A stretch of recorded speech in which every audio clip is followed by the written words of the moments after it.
Всем привет! Сегодня поделюсь своим опытом замены передних и задних колодок. Сейчас вам покажу состояние задних колодок. Здесь еще в принципе норма. И состояние передних колодок. Здесь уже на минимуме. Минимум для этих машин остаточная по колодкам это 2 мм. Здесь в принципе так и есть. То есть получается, что износ передних колодок на этой машине больше, чем на задних. Начнем с замены передних колодок. Я вам покажу, как необходимо менять передние колодки, а потом уже перейдем на задние. Берем ключ. Здесь ключ на 13 и выкручиваем здесь болт. Болт мы не выкручиваем до конца. Где-то вот так вот оставляете. Дальше берем молоток и выбиваем вот эту вот направляющую суппорта. Вот так вот это происходит. Дальше берем инструмент, ставим вот так вот и выбиваем.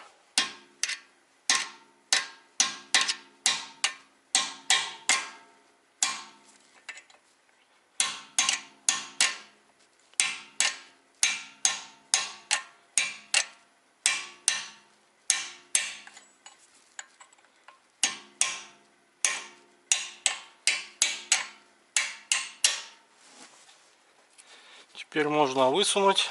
Высовываем.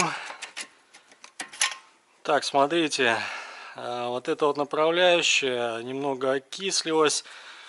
Также здесь окись в суппорте видно. Так, здесь у меня хомут. Здесь немного переделано было, так как вот эти вот датчики износа колодок, они в принципе китайские. Я срежу этот хомут. Можно достать вот эту вот пластину. Так, здесь уже, видите, датчик износа уже оборвался. Разъем у меня убивал ошибку на приборной панели. В принципе, это можно вот таким вот образом вырвать. Так, я высунул здесь.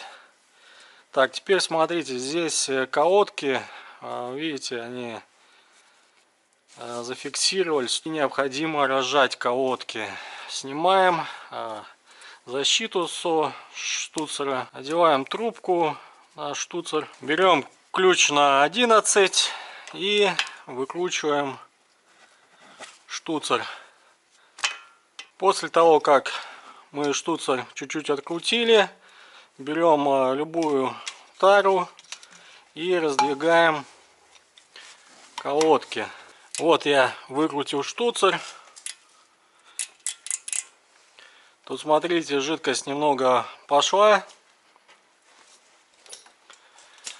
Мы берем любую емкость, вставляем шланг, чтобы вытекла жидкость.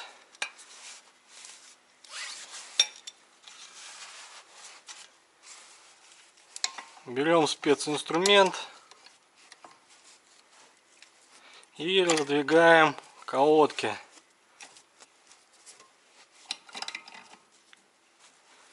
Будет небольшая потеря жидкости, но это в принципе несущественно, можно ничего не доливать.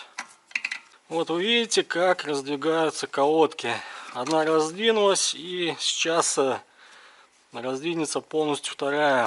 Теперь необходимо посмотреть, одинаково ли раздвинулись. В принципе, сейчас должно быть ровно. Сейчас мы колодки снимем и посмотрим, насколько ровно зашли поршня обратно в суппорт. Я достану колодки, чтобы сразу посмотреть. Смотрите, в таком состоянии колодки. В принципе, износ у них одинаковый, я вижу. Так, смотрим. Поршня здесь зашли в суппорт. Да, можно ставить новые колодки. Вот эти вот места я пройду. Вы видите, они в окисли, и окись надо отсюда с суппортов убрать. В принципе, можно закрутить уже обратно штуцер на суппорте. и снять трубку. Если вы пролили тормозную жидкость, с суппорта протирайте сразу тряпкой, так как жидкость она разъедает краску. Так, хорошо закрутил. Обратно я все поставил как есть. Так, я взял наждачку. Сейчас я ее смотаю таким вот образом и уберу здесь окису.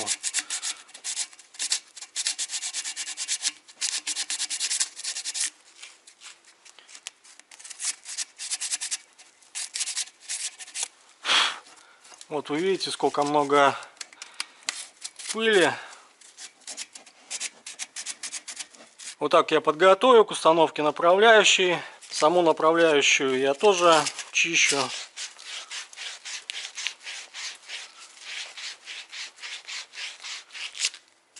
Так, вы видите, здесь аж металл заблестел. Так, теперь почистим вот эту пружину. Так, здесь нормально. Можно брать новые колодки. Вот так вот выглядят колодки. Смотрите.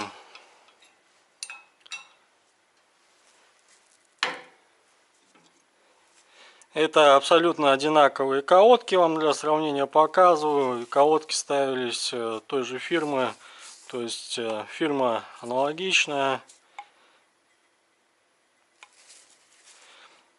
Эти колодки менялись буквально 4 года назад. 4 года назад я оставил. То есть, в принципе, эксплуатировать их, добить до конца, эксплуатировать их, в принципе, можно. Но не до самого металла, конечно. Вот так выглядят новые колодки. В принципе, разница вот такая вот. Видно. Берем новые колодки и ставим. Одна сюда, другая сюда. То есть колодки улетели на свои места, в принципе, нормально. Берем датчики. Так, смотрите, здесь вот этот датчик старый. Сейчас я его сниму. Здесь необходимо нажать на крепление. Но самое простое — использовать отвертку вот таким вот образом. Видите, оно немного отодвинулось, отщелкнулось. И вынуть вот это вот крепление. Вот оно выходит достаточно свободно. Вот эту вот проводку датчику необходимо, конечно, почистить, чтобы не вставлять грязную. И сейчас мы еще посмотрим, убедимся в состоянии контактов. Так как если будет плохой контакт, выскочит ошибка, необходимо будет проверять. Рекомендую отверткой почистить контакты. Вот так вот это выглядит. С двух сторон я постоянно чищу. Теперь берем датчик, надеваем его на каждую колодку. Смотрите, вот этот вот провод, он длинный, и они отличаются. То есть для задних вы увидите, что вот этот черный провод будет намного короче.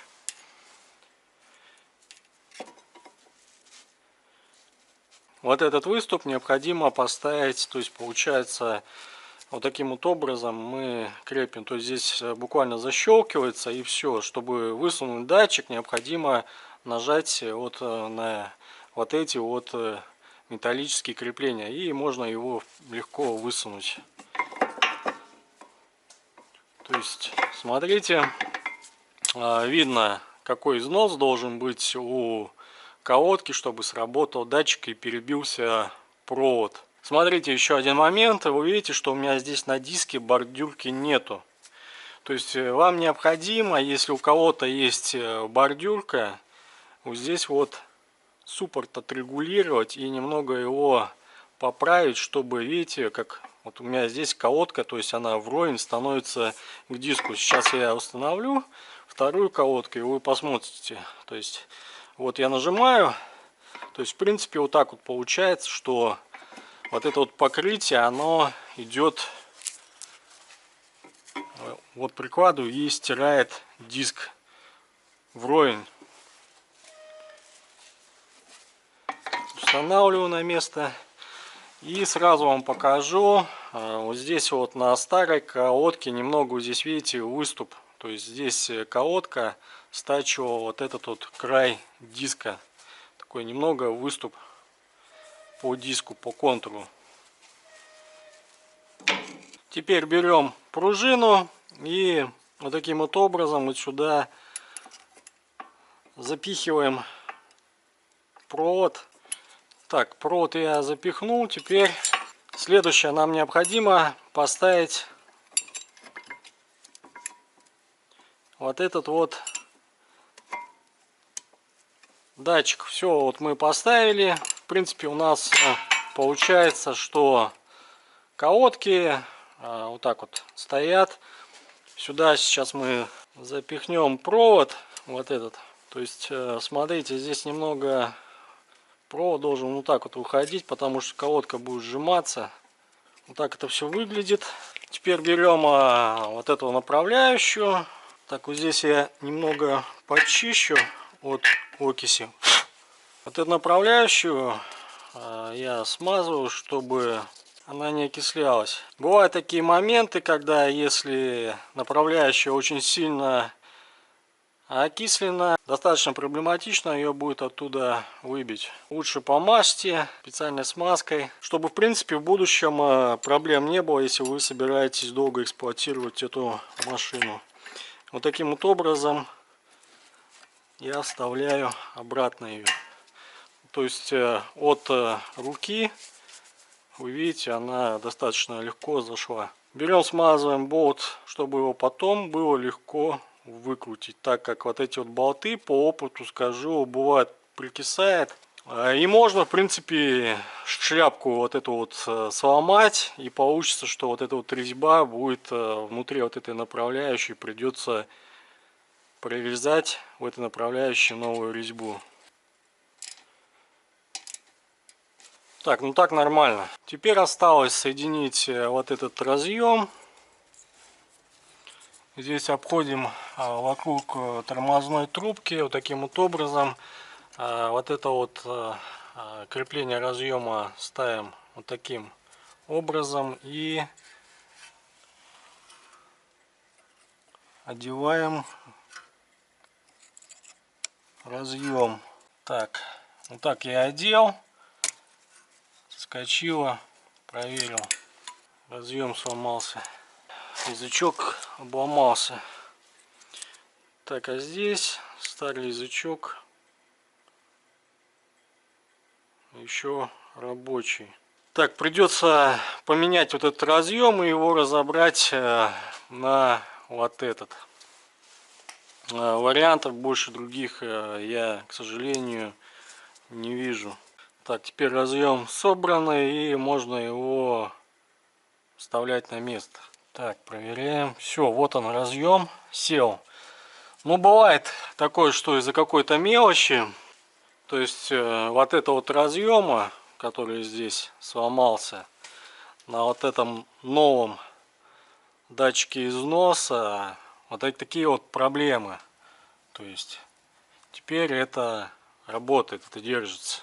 Вот я вам показываю, как собрано, то есть вот это вот суппорт, замененные колодки на переднем суппорте. Вот так вот это должно выглядеть правильно. Вот колодки немного болтаются, то есть видно, в принципе, вот так вот. То есть новые колодки, то есть нормально будут обтачивать этот диск, будет нормально стираться. И сейчас переходим на заднюю сторону. Приступаем к замене задних колодок. Итак, начнем с того, чтобы снять вот этот вот здесь стопор стоит. Берем молоток и вот так вот вбиваем направляющую.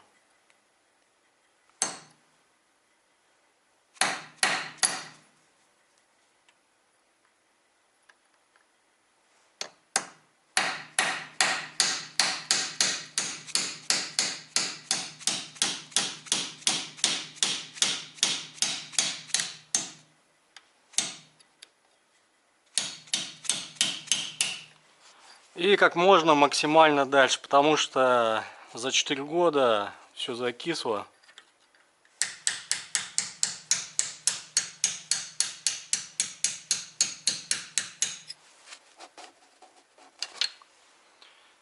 Вот в таком виде направляющая. И здесь суппорт немного тоже закис. Ну, там тоже, скорее всего. Снимаем.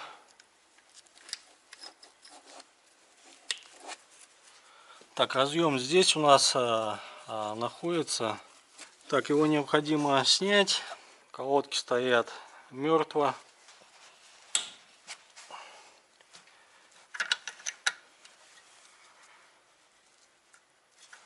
Так, масло побежало. Одеваем шланг и разводим колодки. Так, можно достать колодки. Смотрим, в каком они состоянии. Так, здесь до датчиков еще не достало. То есть видно. Так, я взял новую колодку, чтобы сравнить со старой. Вот так вот поставим. Так, ну, в принципе, видно, насколько износилась колодка. То есть здесь ровно наполовину от новой. Так, ну, износ по сравнению с передними колодками, в принципе, вот такой. То есть передние, да, видно, больше износились. Но эти колодки я все равно буду менять. Здесь, смотрите, датчик тоже китайский. В свое время я оставил. Здесь провод должен быть короче, то есть где-то вот такой вот. Вот новый датчик. Так, посмотрим. Да, вот видите разницу. Так, почистим от окиси суппорта.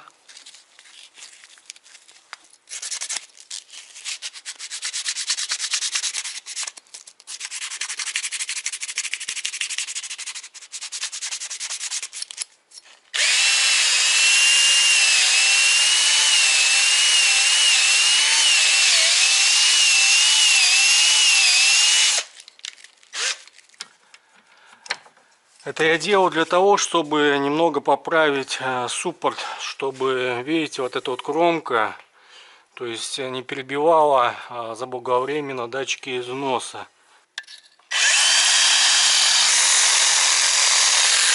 Наносим герметик на болты суппортов, чтобы они не выкручивались. Опыт был, когда они выкручивались. Берем колодки и примеряем.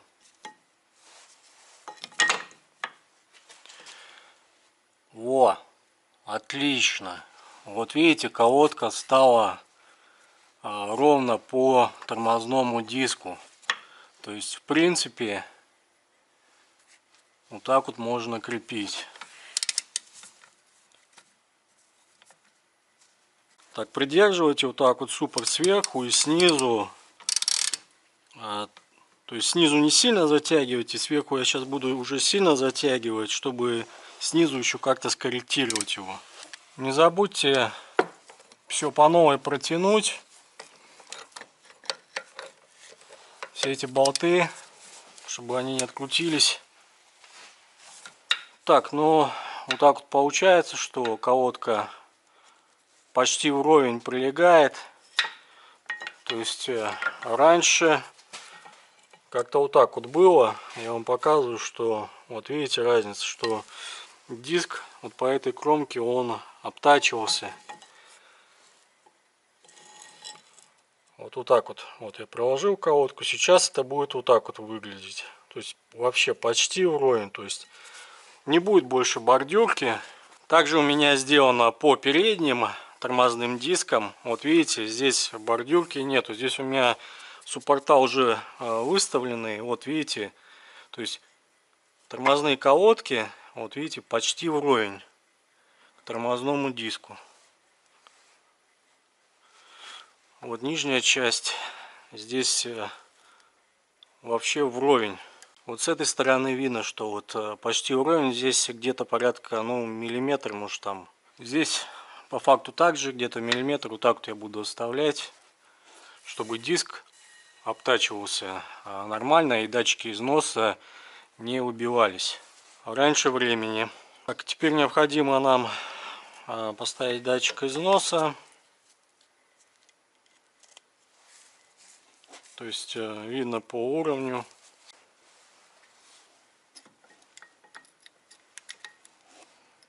Так, вот так вот должно быть.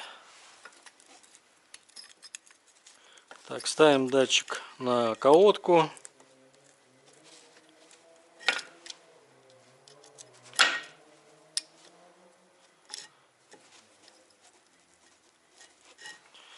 Так, визуально проверяем, все нормально. Так, направляющий сейчас будем вставлять. Смотрите, вот это вот место под стопор. Надо вот так вот, чтобы видно было.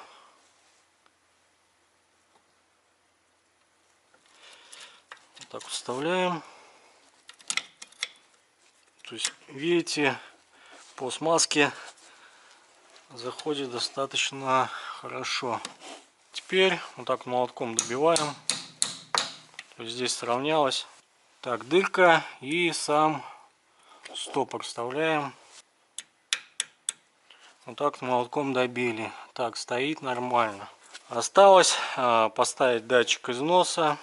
Вот так вот. Так, здесь немного вот так вот запасом берем. Колодки будут сдвигаться.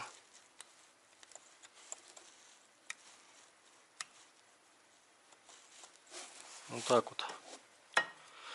Так, установлены задние колодки. Здесь необходимо разъем здесь собрать вот это вот все, что я отсоединял, на место поставить, разъем здесь поставить. То есть вот так вот это будет выглядеть.